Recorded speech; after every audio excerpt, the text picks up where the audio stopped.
వచ్చే వేళయైనది, సిద్ధపడవయ్యా.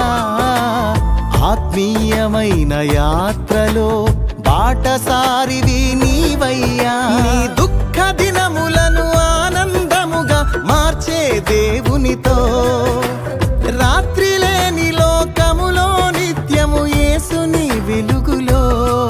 నీ దుఃఖ దినములను ఆనందముతో మార్చే దేవునితో, రాత్రి లేని లోకములో నిత్యము యేసుని వెలుగులో. సంచరించుటకు నువ్వు సంతోషించుటకు, నూతనముగా జన్మించి నీతి వస్త్రమును ధరించుము. సంచరించుటకు నువ్వు సంతోషించుటకు, నూతనముగా జన్మించి నీతి వస్త్రమును ధరించుము. ఇదే చివరి దినమైతే ఎటువైపో నీ ప్రయాణం, అదే పాత బ్రతుకైతే రక్షణ పొందిన వ్యర్థము.